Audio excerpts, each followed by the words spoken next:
Paul Thérault, bonjour. Bonjour. On a le plaisir de vous recevoir pour votre chronique bien-être qui aura aujourd'hui comme thème « Devenir pleinement moi ».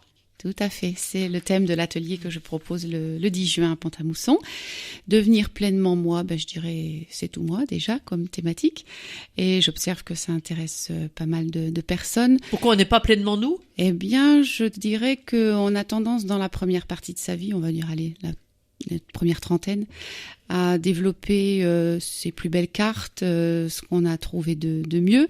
Et puis, souvent, après, on se rend compte qu'on aimerait bien être aussi un petit peu plus comme si, ne pas passer toujours pour cette personne-là seulement. Voilà, on commence souvent, après, à aspirer à d'autres facettes, à se sentir parfois un peu étriqué et avoir envie de devenir plus pleinement soi.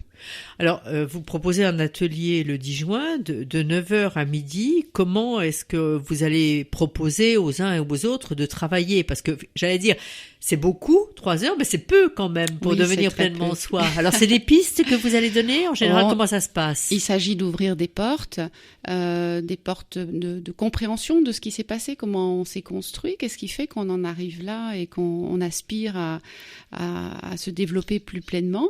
Et quelques pistes pour découvrir comment effectivement prendre confiance dans toutes les ressources qui sont encore cachées, peu développées, et comment commencer à les développer. Voilà, donc on va ouvrir des portes, on va faire de premières expériences.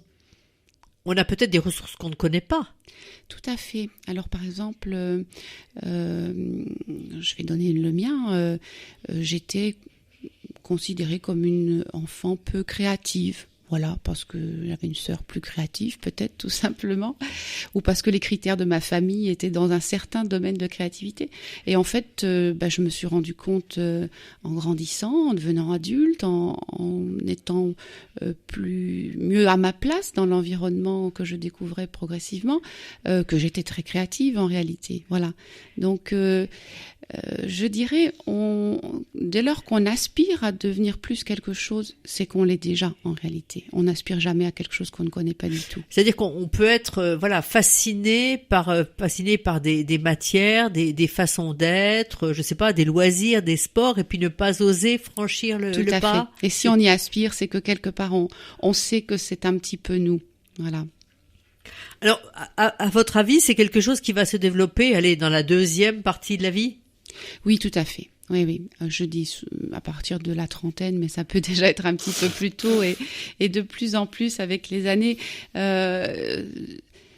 C'est un choix que nous avons à faire, ou alors continuer à nous améliorer dans ce que nous avons déjà cultivé, au risque de devenir un petit peu étriqué, un petit peu une caricature de nous-mêmes, ou alors explorer d'autres facettes, déployer nos ailes et devenir non plus parfait mais complet. Alors c'est une autre vie, c'est une autre façon de vivre qu'on peut décider d'avoir à un certain âge.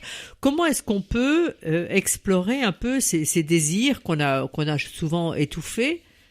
Alors déjà on peut commencer par lister un petit peu ces traits de caractère qu'on aimerait avoir et aller explorer un petit peu où est-ce qu'on les a déjà un tout petit peu mis en œuvre, un petit peu cultivés, voilà.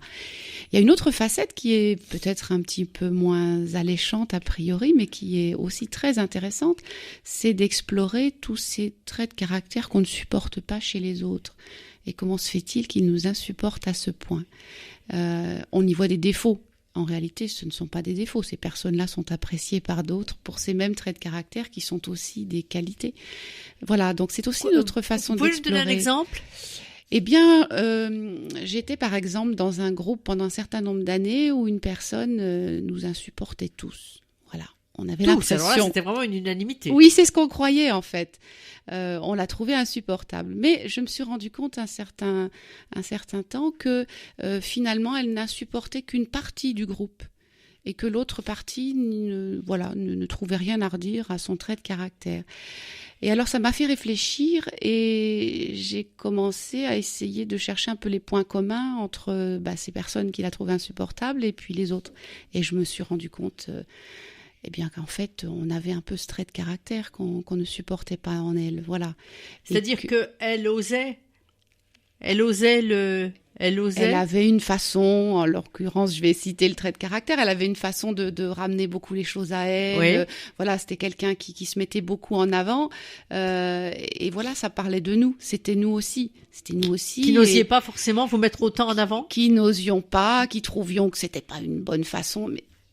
Mais les autres personnes appréciaient ce trait de caractère sans difficulté. Voilà. Alors pourquoi ça nous dérangeait ? Et au lieu de se laisser déranger, de trouver certaines personnes insupportables, est-ce qu'on ne peut pas essayer de reconnaître que c'est nous aussi ? Et plutôt que d'y voir un défaut, essayer d'y découvrir une qualité. Alors, il y a quelque chose qui m'accroche, qui accroche mon regard. Alors après, vous irez voir pourquoi. Dans votre programme, c'est par exemple changement brutal et incompréhensible d'une personne très maternante. Voilà, alors c'est l'exemple d'une personne, on en connaît tous, qui est toujours au service, aux petits soins, elle sait ce qu'on a envie de manger, elle sait qu'on a besoin d'un petit pull parce qu'il fait frais, enfin voilà, elle est vraiment aux petits soins de tout le monde, mais cette personne-là n'est pas que ça. Et il arrive parfois que tout d'un coup on ne comprenne pas ce qui se passe, cette personne devienne très comme une éruption, voilà, parce que au fond d'elle-même, elle en a un petit peu marre d'être toujours que au service des autres, et que personne ne s'occupe d'elle comme elle s'occupe si bien des autres. Voilà. Alors parfois, donc, ça fait éruption.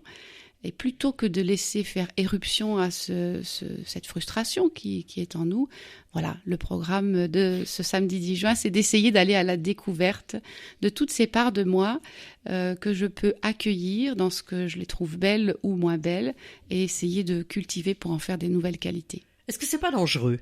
Est-ce que ça va pas complètement déstabiliser l'environnement ? L'entourage, en tout cas. Ce sera de toute façon un chemin tranquille.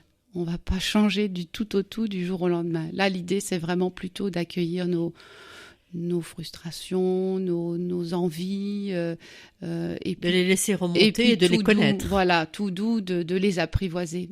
Au contraire, pour éviter les changements brutaux qui pourraient ne pas être compris.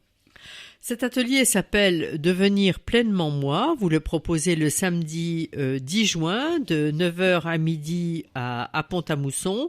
On peut s'inscrire ou en vous envoyant un mail paul@terreau.fr ou alors en vous appelant au 07 82 72 52 90 07 82 72 52 90. Merci Paul Thérault. Merci, à bonne bientôt. Journée.